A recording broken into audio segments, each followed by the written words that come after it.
Nós estamos direto de Brasília, na sua Rádio Comunhão, e hoje recebendo com muito carinho o presidente da Federação Espírita Brasileira, Jorge Godinho Barreto Neri. Seja muito bem-vindo, Godinho, com muito carinho que nós lhe recebemos e lhe abraçamos aqui na Comunhão Espírita. Muito obrigado, a satisfação é minha e a oportunidade que você está nos dando. Muito bem, para a gente é uma alegria e não poderia ser de outra forma, né, Godinho? A gente, tendo a sua presença aqui, a gente conversar um pouco sobre o movimento espírita, né? Esse consolador que Jesus prometeu, que chegou no tempo devido, mas que a gente ainda precisa levar a cabo no cotidiano das nossas vidas, né? Perfeito. Godinho, qual é o papel da Federação Espírita Brasileira na divulgação da doutrina? É uma pergunta interessante porque este é um papel comum, que não é só da Federação Espírita Brasileira, né? A Federação Espírita Brasileira, como instituição, ela tem o Conselho Federativo Nacional. E o Conselho Federativo Nacional ele é composto pelas entidades federativas que, na realidade, representam, eu diria, a célula do espiritismo, que é o Centro Espírita, a Casa Espírita. E, através do anseio, do desejo, das necessidades destas casas, que o próprio movimento espírita identifica, isto é trazido a este Conselho e a Federação Espírita Brasileira trabalha com este Conselho para justamente atender a estas necessidades e fazer com que a doutrina espírita seja divulgada em todos os seus aspectos, os tríplices aspectos da doutrina, a parte científica, filosófica e religiosa, chegando aos corações e mentes das pessoas. Então é um trabalho que a Federação Espírita faz, eu diria até de maneira silenciosa, porque ela chega ao centro espírita sem estar diretamente ao centro espírita, mas através de um movimento que ele é composto das federativas que fazem se representar no Conselho, representando os centros espíritas. Então é um trabalho que é comum a todos, não é? E é um trabalho também que eu diria impessoal. Acho isso interessante, né, Godinho? Porque as pessoas que olham talvez o movimento espírita de fora têm a impressão de que a Federação Espírita Brasileira é como um órgão normatizador, uma instância mais alta, mas a visão que você está nos trazendo, na verdade, é uma visão diferente. Não existe uma autoridade central, mas existe aquele trabalho de cooperação, de apoio, de desenvolvimento, de trabalho conjunto com aquilo que é realmente o movimento espírita, que são os centros, né? É verdade. Não devemos esquecer de que a Federação Espírita Brasileira é uma entidade que não foi criada pelos homens. Ela, antes de existir, o plano espiritual já a criou. E quando criou, foi para que ela servisse de uma tenda, como assim é denominada, já vista ser Ismael, né, o espírito responsável pelo governo do Brasil. E no plano material, a federação ela é esta tenda de Ismael, como todas as demais são tendas de Ismael nesse trabalho. Então esse é um trabalho que ele é impessoal e comum, mas com um objetivo que ele bem definiu desde 1873, num grupo chamado Confúcio. A federação nem existia ainda, é um grupo que durou pouco tempo, mas este grupo ele tinha espíritos que naquela época, e hoje nós sabemos, espíritos evoluídos, como Bittencourt Sampaio, né? Depois Bezerra, etc. Foram espíritos que trabalharam profundamente. Ismael, neste grupo, ele teve uma comunicação, onde ele disse qual era a missão dos espíritas. E a missão dos espíritas no Brasil é oferecer o evangelho em espírito e verdade à humanidade. Então, este é o papel que realmente nós, todos espíritas, devemos ter, já que estamos todos vinculados, né, neste grande corpo, que eu diria que é o movimento espírita. E ao mesmo tempo, também disse que o papel da federação era chegar ao centro espírita, mas, acima de tudo, ao coração do espírita, né? Exatamente. A doutrina espírita, ela precisa ser, antes de tudo, estudada, mas também divulgada. Mas para que ela seja divulgada, é necessário que seja vivenciada antes, né? E este trabalho a federação faz sempre, como movimento espírita, tudo que faz é visando o centro espírita. E visando quem está dentro dele, que é o espírita. Mas Ismael também diz que considera-se espírita aquele que segue o evangelho de Jesus. Na realidade, veja bem, a sua pergunta é interessante, para que não haja uma dissociação, né, do que é espiritismo, doutrina espírita e o evangelho. Nós sabemos que Jesus, ele esteve entre nós e ele trouxe para nós o pensamento do Pai. Por isso que ele falou que ele e o Pai eram um só. Ele não quis dizer que ele era Deus, não foi compreendido à época. Mas ele quis dizer que o pensamento dele e o Pai eram um só. Por isso que o Pai deu a ele a incumbência dele trazer essas verdades que libertam. Por isso que ele não deixou nenhuma religião. Ele deixou as verdades para que nós pudéssemos conhecê-la. E não foi compreendido à época. Ele prometeu um consolador, que chegaria numa época devida. E nós observamos que a doutrina espírita, nos dias de hoje, ela resgata a pureza do Evangelho, porque essa pulcritude ela durou 3 séculos, um pouco mais, 315 anos. Enquanto os cristãos eram perseguidos, essa doutrina ela crescia proporcionalmente à perseguição, até mais. E depois, quando Constantino ele foi tocado, né, pelo próprio cristianismo, ele tentou fazer com que essa doutrina ela fosse parte de Roma, mas ele encontrou muitas dificuldades. E o momento, então, ele decidiu, junto com todos, de fazer com que fosse a religião do Estado. Então, o Estado deixou de ser laico para ter uma religião. E, a partir desse momento, a pureza da doutrina, ela deixou-se, da doutrina que Jesus nos trouxe. Porque aí mesclou-se com os interesses pagãos, com uma série de interesses também personalistas. E, na realidade, a história vai nos contando até o momento em que, com Kardec, que nos traz a codificação da doutrina, nós observamos que há um resgate dessa pureza daqueles 300 primeiros anos, decodificando-a para que nós pudéssemos entender no dia de hoje. Então, quando se fala em doutrina espírita, eu estou falando de evangelho, né? Eu estou falando de uma mensagem, de uma boa notícia, de uma boa nova que está sendo trazida à humanidade de tal forma que nós possamos entendê-la de uma forma clara e transparente. Então, quando nós estudamos a doutrina espírita, nós encontramos respostas às questões, ao mesmo tempo que nós passamos a entender as parábolas que Jesus nos contou de uma forma clara, quando os espíritos nos revelam o sentido real do espírito e não da letra. E o espiritismo tem crescido no Brasil? Tem. Por quê?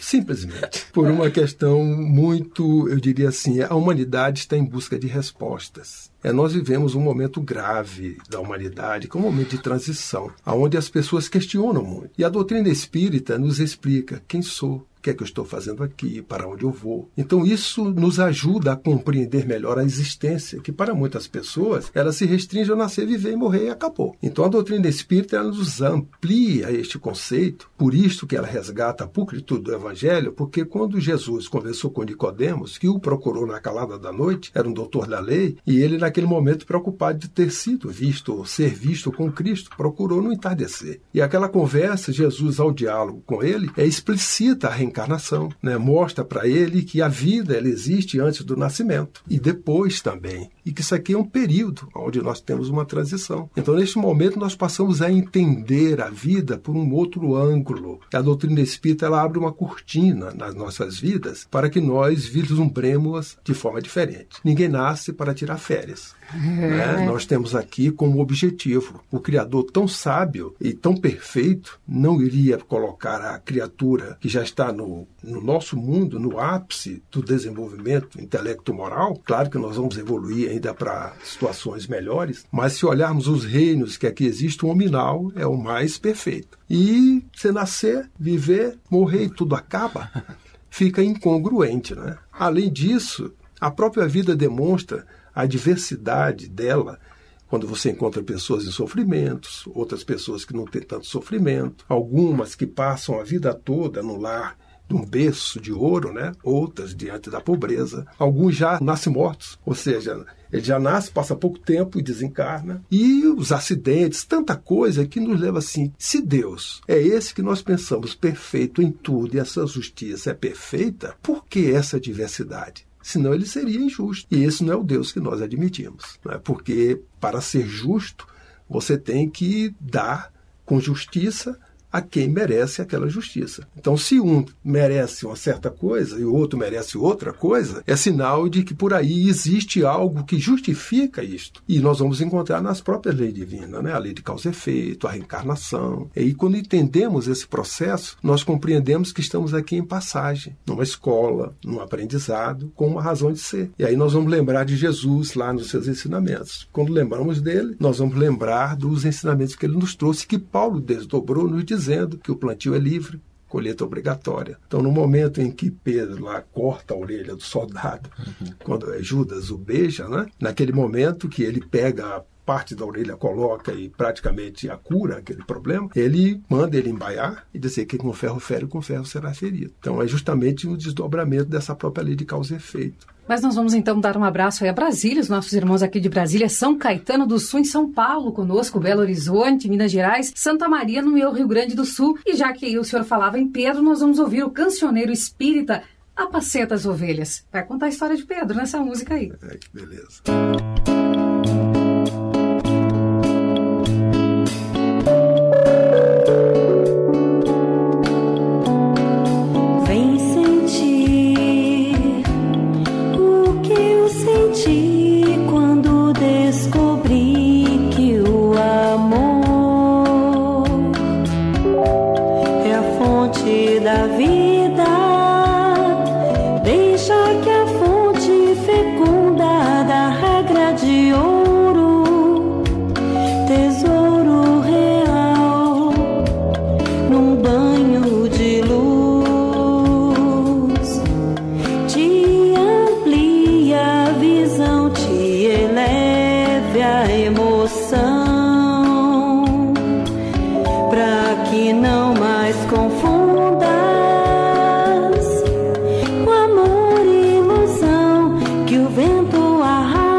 Você está ouvindo o programa Iluminar.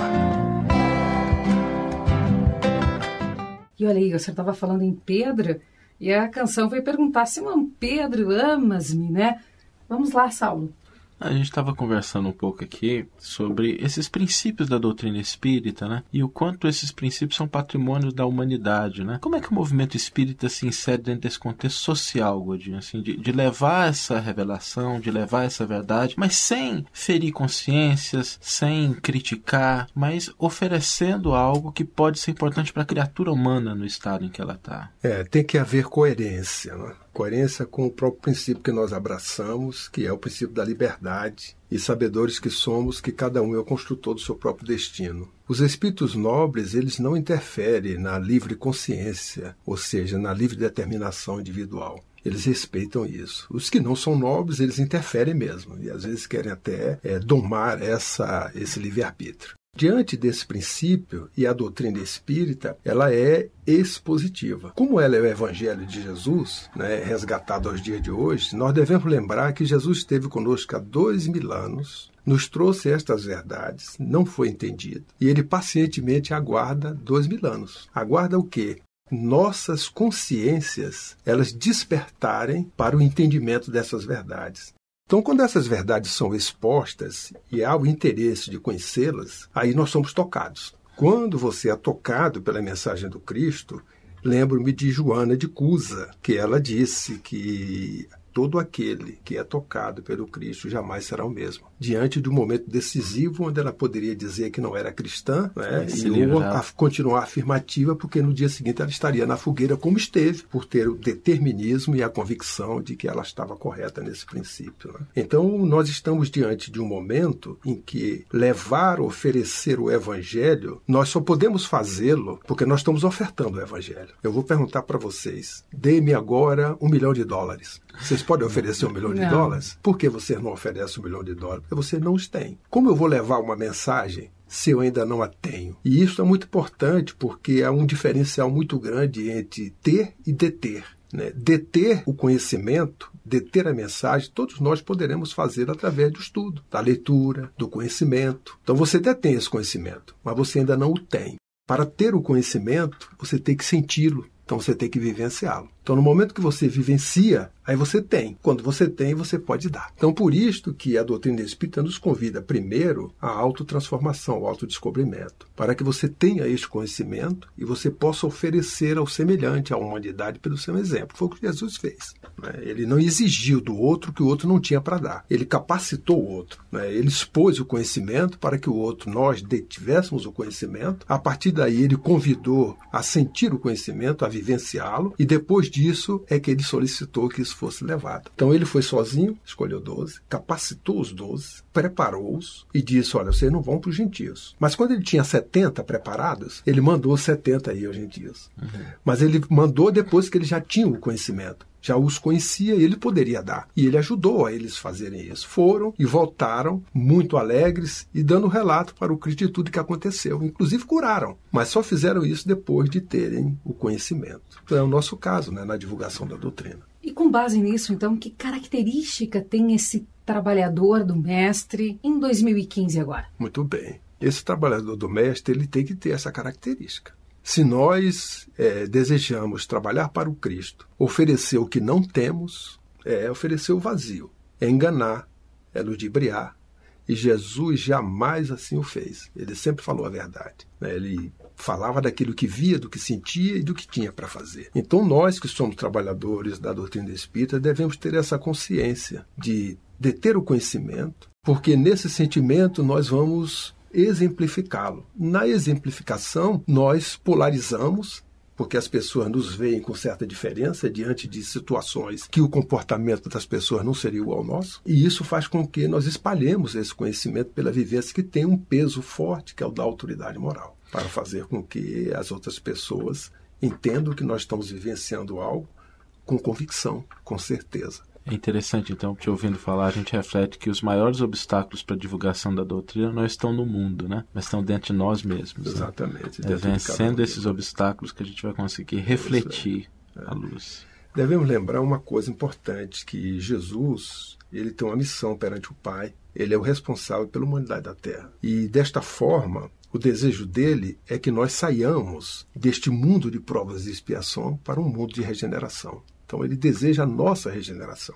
Ora, se eu faço parte desta humanidade, que tem bilhões de espíritos, tanto encarnados quanto desencarnados, se eu faço esse papel, eu estou dando para ele o melhor Natal, o melhor presente, porque eu estou fazendo aquilo que ele deseja que nós façamos. Eu estou contribuindo com ele para a regeneração da humanidade. Eu não preciso querer regenerar o outro, porque a regeneração do outro é papel do outro, não é meu. Então é aquela questão que ele até alertou, ver o cisco no olho do outro e a trave no nosso, nós não vemos. Ignora, né? Exatamente. Então esse é que é o nosso papel dessa autotransformação, da autovigilância. E aí nós mudamos, porque você observa, Nós temos exemplos na humanidade de espíritos que não foram cristãos na sua denominação. Vou dar um exemplo.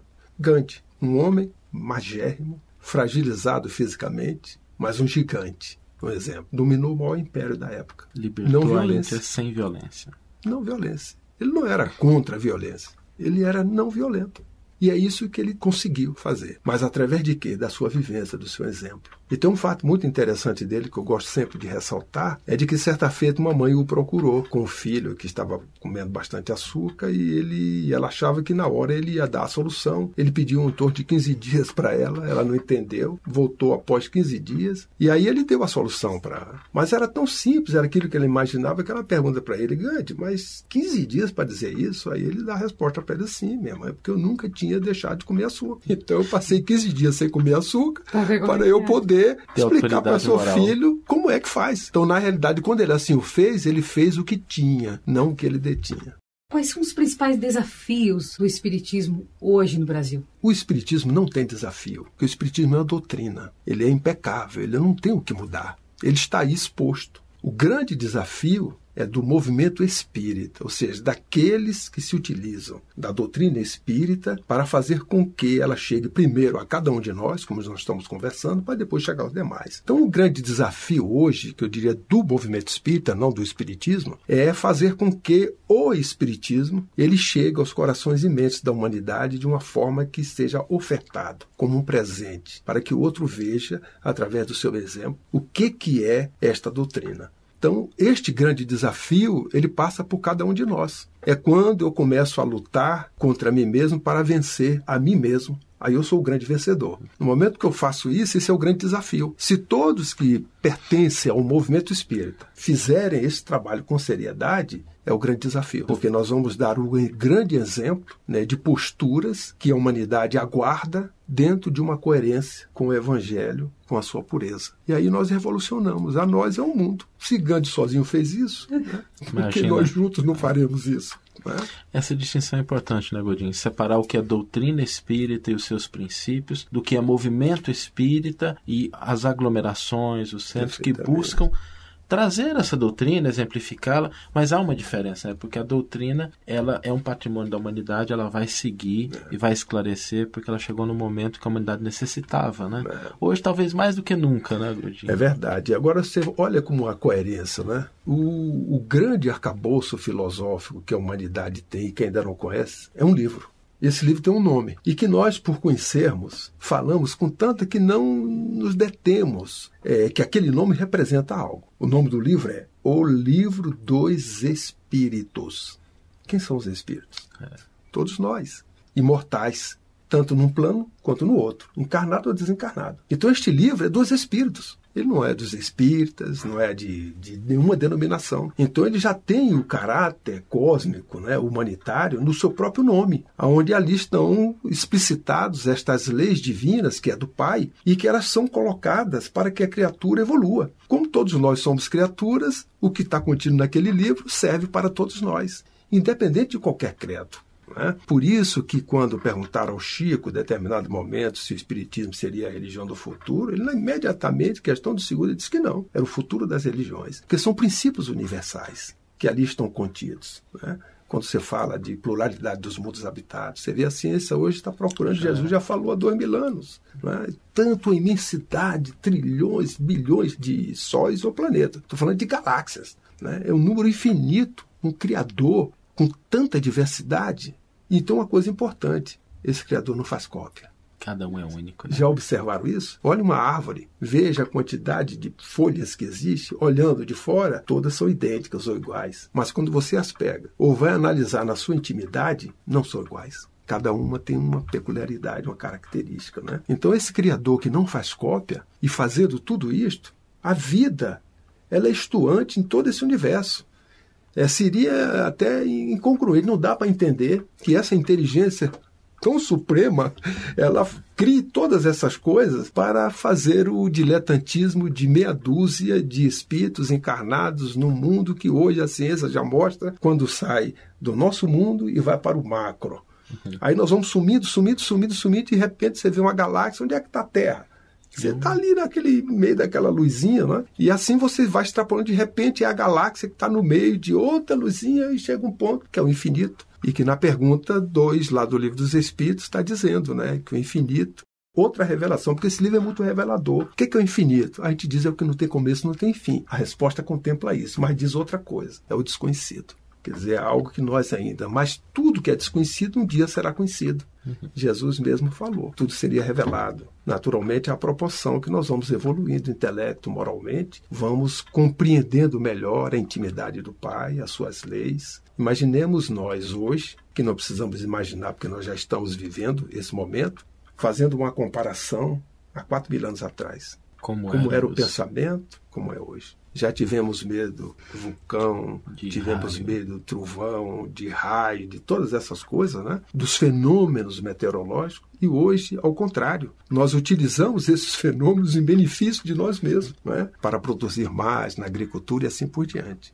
Então, daqui a 5.000 anos, 10.000 anos, aí quem não é espírita vai dizer assim, mas isso aí não interessa. Olha, somos imortais. Então eu estou falando de mim mesmo, de você, de todos nós, desta humanidade, daqui a 5.000 anos. Então é uma realidade que ainda não está sendo desperta por aqueles que não entenderam a mensagem de Jesus. E quando você fala assim, não entender, como é que você percebe o diálogo interreligioso? Ele tem aumentado, tem diminuído? Como é que as lideranças, que quer queira, quer não, cada movimento religioso tem o seu papel em um determinado agrupamento? Esse diálogo tem aumentado? O movimento espírita tem se inserido dentro desse diálogo? A sua pergunta é muito interessante, porque a doutrina espírita e nós espíritas, nós não temos barreiras para fazermos esses diálogos. Primeiro, porque nós respeitamos as zonas de compreensão. Segundo, porque nós não desejamos fazer proselitismo nem violentar a consciência do outro na compreensão que ele tem. Então, o ensinamento que Jesus nos deixa é aceitar o próximo como ele é, não como nós queremos que ele seja. E esse diálogo ele é muito salutar quando se discute ideias, mas respeitando as zonas de compreensão de cada um. Se você estiver com a mente aberta ao entendimento,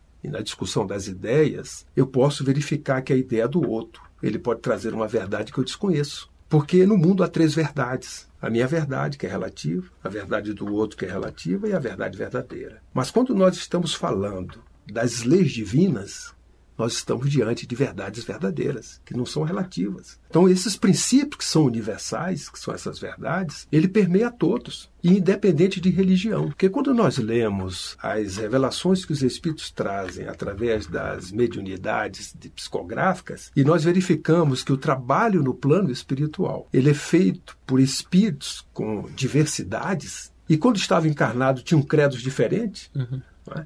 Então, isso não nos surpreende, nós espíritas, porque nós observamos que todos eles estão unificados num único princípio, que é a lei maior, que é a lei de amor. Então, o livro Transição Planetária, do Divaldo, que foi lançado em 2010, é um livro muito interessante, que ele fala sobre esse aspecto no momento em que ali nos revela aquele tsunami de 2004, lá na Indonésia, no momento que na primeira onda 150.000 pessoas, espíritos, estavam no plano espiritual. E no plano espiritual havia já uma colônia adredemente formada, porque a espiritualidade já sabia que o fato ia acontecer dentro da lei divina, e os espíritos se prepararam. E o Filomeno de Miranda, que é o espírito que relata essa experiência sua no plano espiritual, ele está trabalhando com outros espíritos. E ele não era o coordenador deste grupo, sendo espírita, conhecedor. O coordenador era um outro espírito com outro credo. Mas ali havia uma diversidade de espíritos que tiveram experiências quando encarnados, porque haveria necessidade de acolhimento daqueles 150 espíritos que no primeiro momento chegaram no plano espiritual de forma confusa,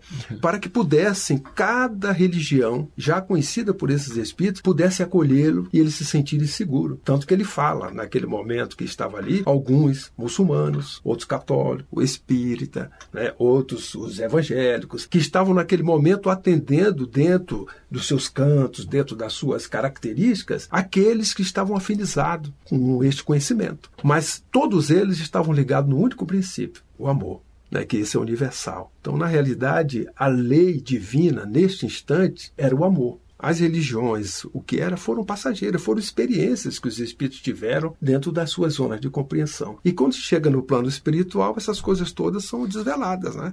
Mas o importante é que todas as religiões, ela ensina o homem a praticar o bem. Então, quando você se afiniza com uma religião e você a pratica e vivencia, o grande problema é que nós nos denominamos da religião A, B ou C e não temos a vivência dos princípios e da doutrina que aquela religião nos ensina. Porque ela só ensina a fazer o bem. Não há uma. Se tiver, não é religião. Pode botar outro nome qualquer, né? Mesmo porque sabemos que as religiões também são criadas pelos homens. Porque a verdadeira religião é aquela que a criatura se religa, é a religiosidade, né? Foi isso que Jesus nos ensinou, quando nos ensinou a orar o Pai Nosso, a oração dominical, falando que a criatura poderia diretamente ligar-se ao Criador através dessa religiosidade, o religare, através da prece, né, que nos fortalece. Mas olha só, estão conosco Brasília, São Caetano do Sul, como disse, Belo Horizonte, Santa Maria, no meu Rio Grande do Sul, Fortaleza, Rio de Janeiro, São Paulo e Recife. Estão conosco aqui no programa Iluminar. Como é que foi abrir esse evangelho aí e abrir nos trabalhadores da última hora? E aí, Godinho? Nós fizemos um evangelho antes do programa começar e o Godinho abriu exatamente nos trabalhadores da última hora. É muito bem. Olha... Nós podemos dizer que tem um significado, não tem? E aí? Não, sempre tem, porque acaso não existe, né? Sempre tem. E principalmente quando nós nos propomos, numa reunião como essa, que na realidade é uma reunião onde o diálogo que nós estamos tendo, ao invés de ser intra-paredes, ele se extrapola graças à tecnologia que nós temos hoje, né? Então o próprio Cristo falou, onde 2 ou mais pessoas se reúnem no nome dele, aí ele está. Naturalmente, ele está através da sua falange, dos espíritos que estão mais próximos de nós, que trabalham em nome dele. Então, quando aparentemente abre-se o evangelho numa página que a gente diz ao acaso, que não é, sempre tem um objetivo, tem uma mensagem, né? Então, os trabalhadores da última hora são aqueles, como a própria lição diz, a letra dela diz, é aquele indivíduo que estava ocioso, não tinha trabalho e no final foi chamado e está ganhando a mesma coisa do outro. Mas deu um ensinamento que o primeiro, ele era vaidoso, orgulhoso, invejoso, né? Porque diz, poxa, eu estou aqui, você me chamou de manhã e até agora, e você está me pagando do mesmo jeito, aí é que a figura diz assim, poxa, o trato meu com você foi pagar esse. Agora você não dá o direito de eu pagar para o outro que eu quero. Então o trabalhador da última hora são aqueles que estão neste momento, como nós, por exemplo, numa fase de transição da Terra, onde não dá mais para retroagir, porque nós estamos numa fase grave e por isso que temos as crises, porque toda transição gera crise. E estamos tendo a oportunidade de trabalharmos nestes momentos de última hora, onde se sai de uma transição de um mundo de provas e expiações para um mundo de regeneração. Que nós possamos aproveitar isto. Não ser igual o trabalhador de primeira hora que reclamou, né, porque estava pagando. E que nosso trabalho também não espere nenhuma recompensa, porque é uma oportunidade, não por mérito nosso, mas por misericórdia do Pai. Porque aquele que foi procurar outros, ele escolheu também por misericórdia. Que ele podia dizer assim, eu pagar 10 denários a você que vai trabalhar 1 hora para mim, também poderia não fazer. Mas ele foi misericordioso, porque a visão dele foi muito ampla. Ele passou o dia todo aguardando o trabalho. Ninguém empregou. Aí, faltando a última hora, quer dizer, o salário dele teve muito mais importância do que o do primeiro, porque deu a ele um incentivo a uma lei, que é a lei do trabalho, não é? Que todos nós devemos fazer, que é a atividade útil. E ele estava sem atividade útil durante o dia inteiro. Então, no caso, o rei, por misericórdia, deu a ele, no resto do dia, uma atividade útil, onde ele pôde exercitar, trabalhar e ter o seu salário idêntico ao outro, porque quem decidiu foi quem estava chamando ele para o trabalho. No nosso caso, a nossa interpretação é de que nós somos os trabalhadores de última hora, nestes instantes em que já temos a consciência, já fomos tocados por essa mensagem e que é dever de cada um de nós vivenciá-la, senti-la, para que nós possamos assim dar o exemplo e ganhar esse denário pela satisfação de ter conhecido algo que nos ajuda a crescer intelecto-moral e nós aproveitamos a oportunidade. Nós costumamos, Godinho, sempre dar um presente em forma de canção àqueles que vêm compartilhar conosco esses ensinamentos. E escolhemos para você, com muito carinho, na voz de Elizabeth Lacerda, Se Compreendesses o Dom de Deus. E tu vais ver que nada é por acaso mesmo.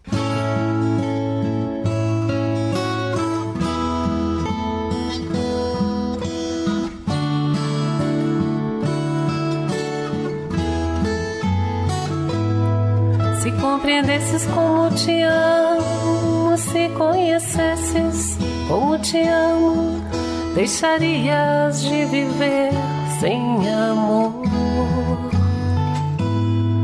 Se soubesses como te amo, amo. Se entendesses como te amo, deixarias de mendigar qualquer amor.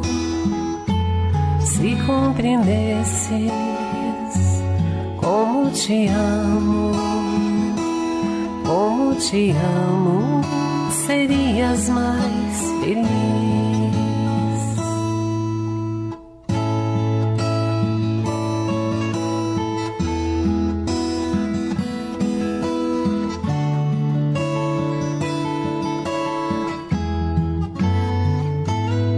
Se compreendesses como te busco, se conhecesses como te busco, deixarias minha voz te alcançar. Se compreendesses como te busco, se conhecesses como te busco, deixarias que te falasse ao coração. Se compreendesses como te busco, escutarias mais minha voz.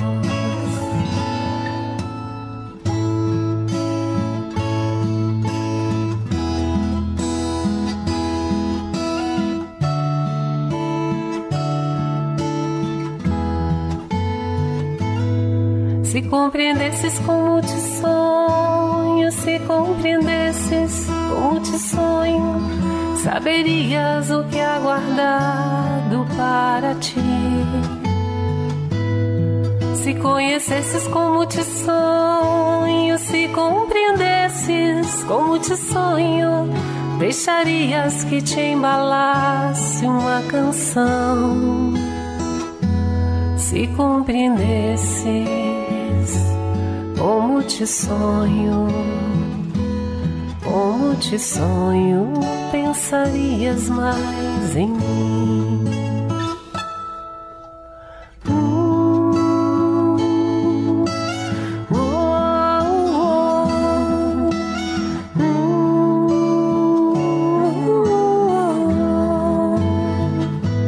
Se conhecesses como te sonho,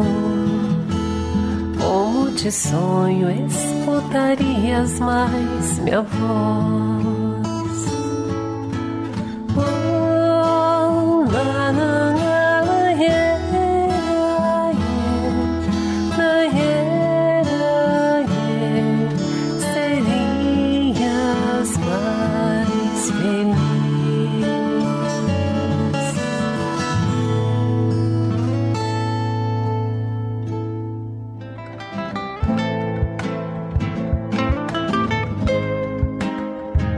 Você está ouvindo o programa Iluminar.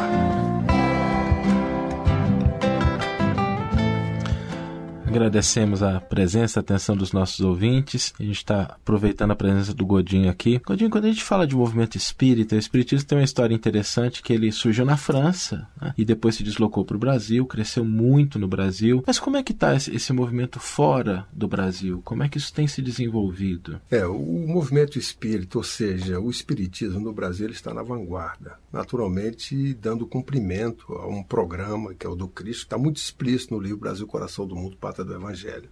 Quando nós viajamos para o exterior e participamos do movimento espírita no exterior, nós verificamos que as dificuldades lá são muito parecidas com as nossas lá no início do século XX, final do XIX, início do século XX, porque ainda existem muitas dificuldades até no atendimento dos ordenamentos jurídicos de cada país, as peculiaridades de cada país. E o interessante é de que o movimento espírita dos homens nada fez para que hoje nós tivéssemos um movimento espírita internacional. Entretanto, ele existe. Aí, quando nós olhamos, foram pessoas que, sensibilizadas desde o Brasil, por razões diversas, ou a trabalho, ou por interesse, ou por achar que o sonho da vida era viver em tal país, porque lá era muito bom, saiu do Brasil e foi vivenciar, ou porque casou com alguém, e se não casou aqui, casou por lá. Mas já conhecia a doutrina espírita, né? E começaram a fazer através do Evangelho no Lar.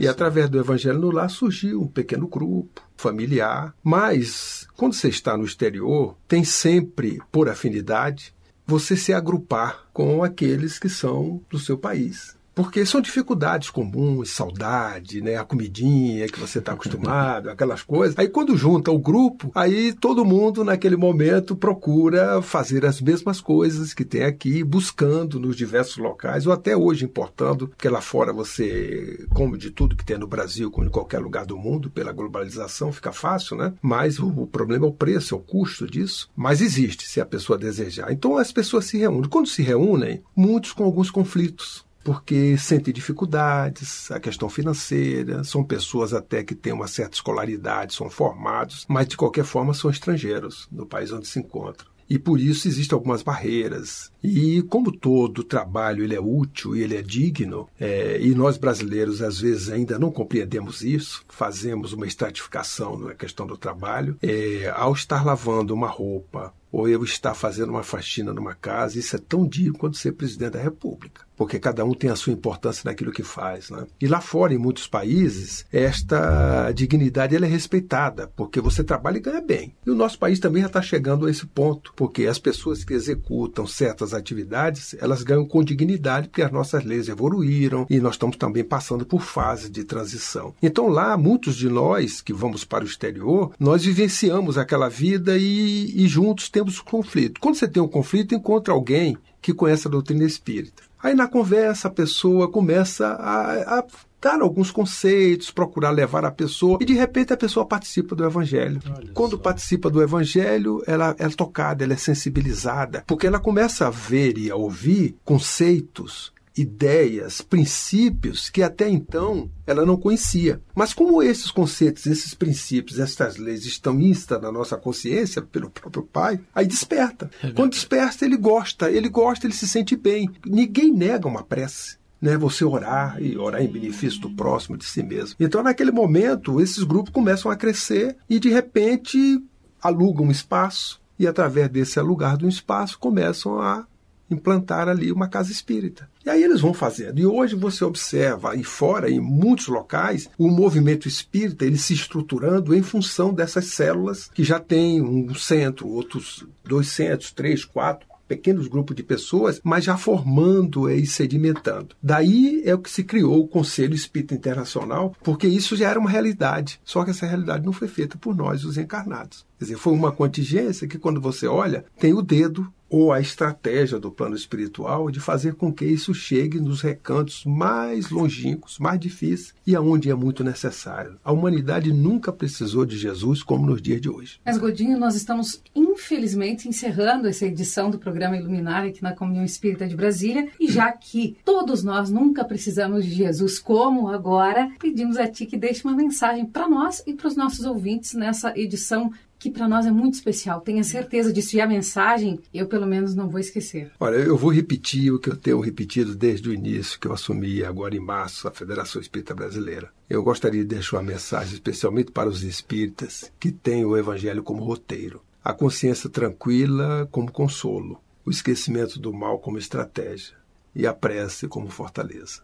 Nós agradecemos muito a presença do Godinho aqui conosco. Agradecemos aos ouvintes que nos emprestaram essa atenção, que nos permitiram compartilhar das casas, das residências, da mente, do coração de cada um. Queremos agradecer a nossa equipe técnica aqui, que apesar de não dizer nada, mas é quem nos possibilita falar alguma coisa. Muito obrigado e vamos esperar que de uma próxima vez a gente possa ter você de novo conosco, Godinho, conversando nesse momento tão gostoso assim, a gente falar de Evangelho de Doutrina Espírita. Ana? Um beijo grande para Brasília, São Caetano do Sul, Belo Horizonte, Santa Maria, Fortaleza, Rio de Janeiro, São Paulo e Recife. Nós voltamos na próxima semana, direto de Minas Gerais. Patrocínio, nossa rádio vai viajar, vai conversar com Simão Pedro. Um beijo grande e até a próxima segunda-feira, às 9 da noite.